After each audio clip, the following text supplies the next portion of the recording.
Salut, bienvenue sur ma chaîne, ravi de te retrouver pour ce nouvel épisode sur le trésor de Tonton Klein.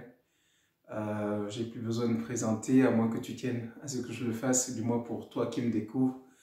Je suis Klein Christopher, auteur indépendant en développement personnel et en entrepreneuriat. Lors d'une vidéo précédente, tu as certainement appris ou compris qu'il est indispensable pour toi de te lancer en cette année 2023. En cette année 2023, tu as compris que tu peux passer à un autre niveau, tu peux faire la différence en 6 mois, tu peux créer une activité génératrice de revenus. Tu peux prendre ta vie en main, tu peux augmenter tes économies, augmenter ton compte bancaire en fonction de l'activité économique que tu mettras en place. Dans cette nouvelle vidéo, j'aimerais partager avec toi donc comment tu peux lancer cette activité, comment est-ce que tu peux mettre en place ce business, comment est-ce que tu peux, en cette année 2023, mettre en place une activité qui est rentable et te rapporte de l'argent, de sorte qu'à ton niveau, tu puisses participer à créer de la valeur pour le continent en tant que jeune Africain. Je te dis à tout de suite après le générique pour pouvoir te partager cela. Entre-temps, je t'invite à t'abonner, à liker et puis à activer surtout la cloche de notification parce que beaucoup d'entre vous oublient de le faire. Donc, si tu veux toujours recevoir ce contenu pertinent qui te motive, qui t'incite à apporter ta contribution en tant que jeune pour les générations suivantes, je t'invite donc à ne pas oublier à le faire. À tout de suite après le générique. Maintenant que tu es convaincu qu'en 2023, tu dois mettre en place un business qui te rapporte de l'argent, un business rentable qui te génère des revenus, un business qui te permet de passer à un autre niveau économiquement, financièrement parlant, un business qui te permet d'apporter en tant que jeune ta contribution au développement ou du moins à la libération économique du continent. Car tu le sais, on veut se réapproprier l'économie de notre continent. C'est de ça dont il s'agit sur cette chaîne. Donc, voyons ensemble comment est-ce que tu peux lancer ce business en 2023. Comment te lancer? Comment lancer ce business? Avant que nous y arrivions, j'aimerais ici attirer ton attention sur le champ des possibilités que tu as dans le domaine entrepreneurial. Il y a ce que j'appelle donc les domaines classiques, c'est-à-dire tout ce qui est, enfin tu connais, l'investissement ou de l'entrepreneuriat dans le monde des transports, donc on le dit communément faire taxi. Donc, c'est une possibilité, ouvrir un bar, donc faire dans la vente de boissons, ouvrir un salon de coiffure, faire dans la photographie, vendre des glaces. Donc, dans l'achat-revente et dans tous ces éléments-là qui te sont déjà connus, que moi j'appelle donc ici les secteurs classiques, c'est-à-dire les domaines auxquels nous sommes déjà familiers. Il y a d'autres domaines, notamment celui de nouvelles technologies, c'est celui du digital avec Internet. Là-dessus, tu as les métiers d'Internet. Donc, tu as la possibilité d'entreprendre dans un secteur comme le trading ou conception des vidéos YouTube, conception de contenu web, des sites web, des miniatures YouTube, des blogs, faire du community management, faire de la vente en ligne, notamment avec Amazon FBA ou le dropshipping. Donc, tu as tout cet éventail de possibilités-là grâce à ce nouvel domaine entrepreneurial qui s'est ouvert grâce à Internet. Et ce serait dommage, je dis comme ça, de passer à côté de cette opportunité. Il y a encore un autre champ que j'appelle un champ ou un domaine qui regagne en intérêt, c'est notamment l'entrepreneuriat agricole. Donc, entre autres, faire de l'agriculture, c'est aujourd'hui un secteur qui est en regain de confiance auprès des Africains et j'en suis encore plus heureux parce que je suis d'avis que c'est pas à d'autres peuples ni à d'autres entreprises étrangères, notamment des multinationales, de nourrir les Africains, de nourrir le continent africain. Je pense qu'on a des bras, des pieds, on est valide et on a un savoir-faire et on sait faire des produits de l'agriculture 100% naturelle qui préserve, j'ai envie de dire, la santé des populations africaines qui encore sont, j'ai envie de dire, à l'abri de tout ce qui peut être industriel qu'on retrouverait donc dans l'espace, si tu veux, culturel ou socio-économique occidental et un peu partout sur la planète. Donc, il y a l'élevage, il y a l'agriculture, la pisciculture, l'élevage d'escargots. Donc, ça, c'est un des domaines qui est en regain de confiance dans lequel tu peux potentiellement investir. Un dernier domaine qui peut servir de secteur donc, pour entreprendre, c'est entre autres le foncier, c'est-à-dire l'achat et la revente de terrain. Mais pour ça, tu t'en doutes bien, il faut avoir un certain capital pour pouvoir se lancer dans ou dans l'immobilier. Généralement, il faut recourir à des emprunts, mais nous y viendrons. Donc, c'est un peu là l'éventail de possibilités, les différents domaines dans lesquels tu peux potentiellement te lancer, et pour lancer une activité génératrice de revenus en cette année 2023. Alors, comment faire concrètement pour se lancer? Sur quelle base se lancer? Tu connais le champ de possibilités qui s'offre à toi, tu connais les domaines dans lesquels tu peux potentiellement investir, mais tu as encore besoin d'un outil, c'est-à-dire la capacité à investir. La première ressource dont tu disposes, et c'est le premier élément ici, c'est ta force de travail. J'ai envie de te dire, c'est ton talent, ce sont les compétences naturelles dont tu disposes. Et donc, conformément aux possibilités qu'il y a, c'est à toi de te regarder, de regarder à tes compétences et de voir, ah tiens, est-ce que le trading c'est quelque chose pour moi? Est-ce que j'ai pas plutôt une passion pour l'agriculture? Est-ce que je n'ai pas plutôt une fibre pour tout ce qui est d'ordre de la coiffure? Peut-être que je devrais me lancer dans ce secteur. Peut-être que j'ai une passion pour la cuisine. Donc c'est à toi en fonction des possibilités qui s'offrent à toi, mais surtout en fonction du potentiel qui est en toi, en fonction des talents que tu te connais. Quels sont tes talents? Qu'est-ce que tu sais faire? Qu'est-ce que tu sais très bien faire? Qu'est-ce que tu sais faire si bien que les gens seraient prêts à payer pour cela? La deuxième démarche consisterait donc à partir en quête d'un capital d'investissement. Et là encore, tu as différentes possibilités dans ce couloir, j'ai envie de l'appeler comme ça. Soit tu démarres par une épargne, c'est ce que je recommande, parce que je pense, lorsque qu'un projet te tient à cœur et que tu sais que tu as besoin d'un certain capital pour te lancer et que tu manques d'expérience, je pense qu'il serait malvenu d'aller demander à une tierce personne de se séparer de ses économies pour te permettre à toi de te lancer. Donc, c'est-à-dire des démarches qui consistent à aller voir tonton, tantine, papa, maman pour dire « Donnez-moi de l'argent, j'ai envie d'entreprendre ». Je trouve que c'est un chemin bien trop facile, c'est un raccourci vite fait. Non, si tu as envie d'entreprendre, tu as identifié le secteur dans lequel tu as envie d'entreprendre et qu'il te manque un capital pour te lancer, je te conseille à commencer dès aujourd'hui à te lancer dans une démarche d'épargne. Donc, si tu fais 6 mois d'épargne, tu pourrais peut-être rassembler le capital dont tu as besoin. Alors, comment est-ce que tu peux rassembler ce capital en procédant par l'épargne? C'est très simple. Cela consisterait déjà à chercher des sources de revenus. Et comment est-ce que tu le fais? Tu fais des petits boulots. C'est-à-dire, tu vends ta force de travail pour pouvoir gagner de l'argent et mettre de l'argent de côté. Car tu sais que ce sont les petits ruisseaux qui font donc les grandes rivières.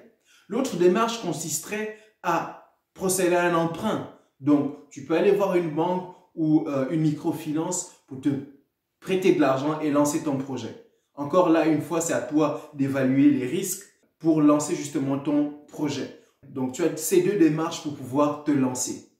Et quand on considère le domaine classique donc d'entrepreneuriat, c'est-à-dire ouvrir un bar, lancer un restaurant, ouvrir un salon de coiffure, faire de taxi, je pense qu'en tant qu'Africain et jeunesse africaine, on est déjà très familiarisé à ces activités génératrices de revenus.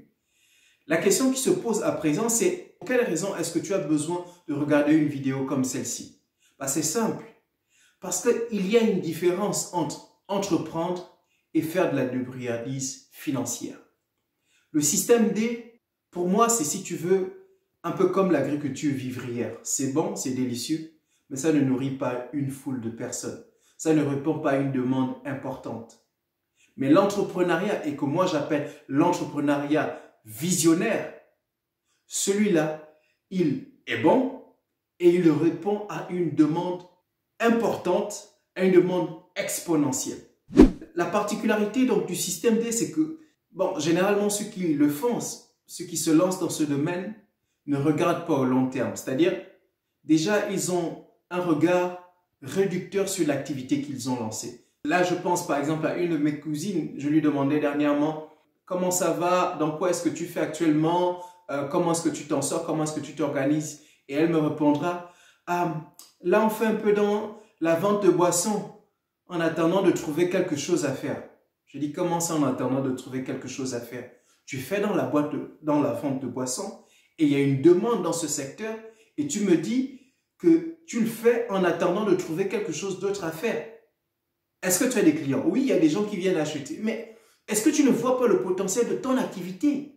S'il y a une demande, cette demande peut être croissante. Donc, aie une vision pour le business que tu as lancé. Et c'est ça qui manque généralement à ceux qui sont dans le système D. Ils vivent au jour le jour. Et à cela s'ajoute le fait qu'ils ont un problème avec la gestion financière. Ce sont des gens qui ne distinguent pas les revenus générés par l'activité qu'ils font et leurs propres revenus. C'est-à-dire qu'ils ne font pas une différence entre la caisse qui est pour le business et la caisse qui est pour leurs propres besoins. S'ils ont des besoins, des problèmes à gérer, systématiquement, ils piocheront donc dans la caisse du business. Ce qui fait que le business, il n'évolue jamais. C'est-à-dire, il ne peut pas grandir. Tu vois un peu? C'est comme un bébé que tu ne nourris pas. Et là, encore une fois, je te renvoie à mon e-book parce que tu comprendras que pour qu'une activité grandisse, il faut pouvoir réinvestir les bénéfices générés par cette activité. Ce qui manque à ceux qui sont donc dans le système D. A contrario, l'entrepreneuriat visionnaire, c'est un entrepreneuriat qui voit grand. C'est un entrepreneuriat qui met en place une activité dans le but d'atteindre un objectif grand. Et celui qui incarne parfaitement cet entrepreneuriat visionnaire dont je te parle, c'est sans nul conteste pour moi, Monsieur Aliko Dangote. C'est-à-dire cet Africain, j'ai envie de dire génialissime, permets-moi ce pléonasme, génialissime, qui n'a pas hésité à commencer petit, mais avec une si grande vision au point qu'il arrive aujourd'hui, par la teneur de ses investissements, à participer à la maîtrise des rênes du continent par les Africains, d'un point de vue économique. C'est-à-dire qu'il participe de façon considérable, de façon puissante, à ce que les Africains puissent se réapproprier leur économie.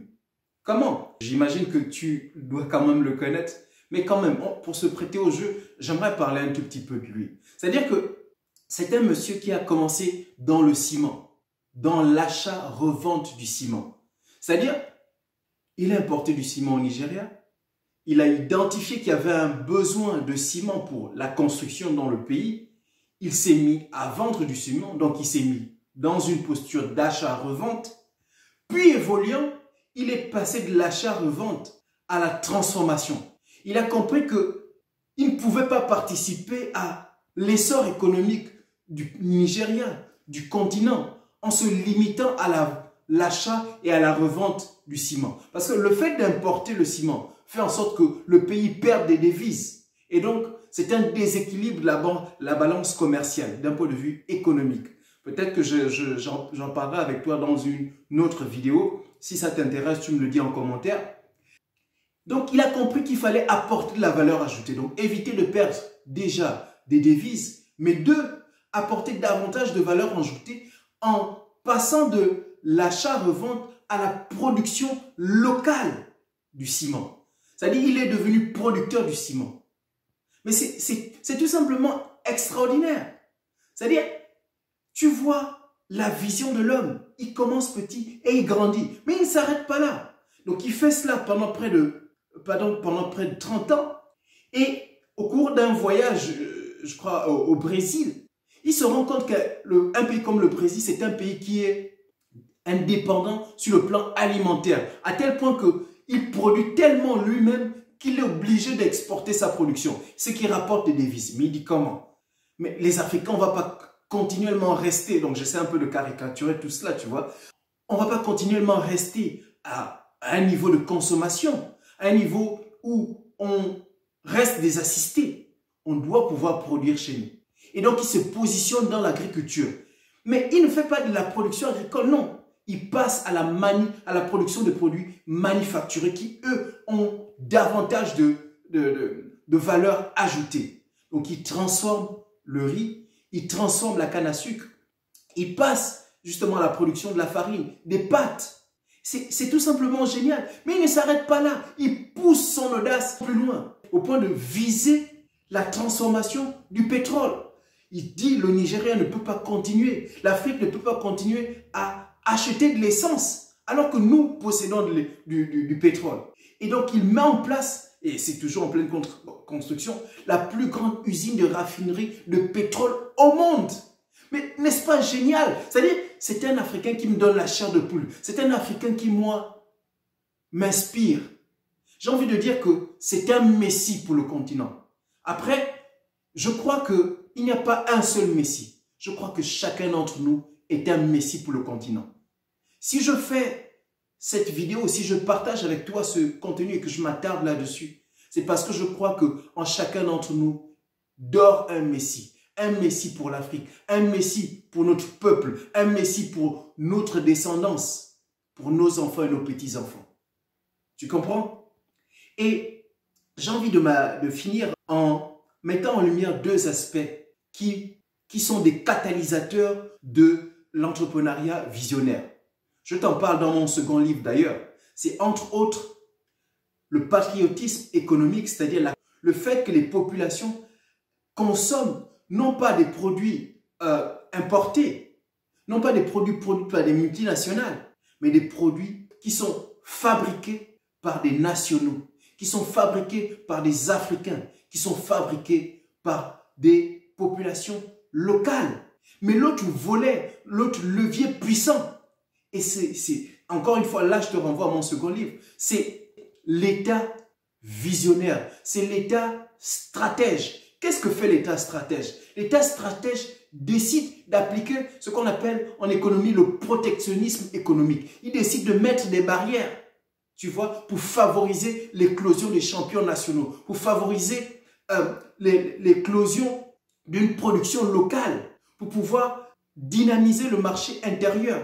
C'est-à-dire qu'il y ait plus de petites et moyennes entreprises. Et c'est ainsi qu'un monsieur comme monsieur Aliko Dangote a pu donc se positionner ainsi sur le marché des produits manufacturés, donc dans l'agroalimentaire, en devenant le numéro 1 dans la production du sucre ou du sel. Tu vois un peu? Et c'est tout simplement magnifique parce que l'État régalien, l'État stratège, ici, il met des barrières à l'entrée de sorte que des produits comme ça ne soient plus importés. Est-ce que tu comprends un peu? Et si tu veux en fait davantage en apprendre là-dessus, je pense que je me suis attardé suffisamment là-dessus en te donnant l'exemple de l'Éthiopie et de l'Inde dans mon second livre. Je t'invite vivement à vraiment le lire et tu vas y découvrir des pépites, des éléments pertinents que j'ai pris le soin d'écrire pour toi. Parce que je crois que chacun d'entre nous peut apporter sa modeste contribution. Et donc tu gagnerais, je le crois sincèrement, à lire ce second livre. Projette-toi dans l'avenir en lançant ton activité en cette année 2023. Vois grand, commence petit, mais vois très grand. C'est ce que j'avais envie de partager avec toi dans cette vidéo. Encore une fois, c'était le trésor de Tonton Clyde, tu le sais déjà, où je te partage du contenu motivant, pertinent, enfin tout ce qui est de positif qui te permet de faire de l'argent. Mais surtout, de semer quelque chose de sorte que notre génération puisse apporter de la valeur, puisse créer quelque chose pour les générations à venir. Je t'invite à partager avec nous en commentaire tout ce que tu peux rajouter à cette vidéo de sorte que toute la communauté puisse en profiter en commentaire. Et puis je t'invite à ne pas oublier de t'abonner, de liker et surtout de partager. Peut-être ça va motiver un autre frère, une autre sœur à pouvoir se lancer, à pouvoir changer sa vie en 2023, à pouvoir rentrer dans ce combat économique noble de sorte que notre génération puisse mener une vie substantielle, puisse quitter ce bas monde en ayant fait quelque chose pour les générations à venir, en ayant fait quelque chose pour nos enfants, pour nos petits-enfants. Merci encore de m'avoir suivi. Je te dis à très bientôt pour la prochaine vidéo.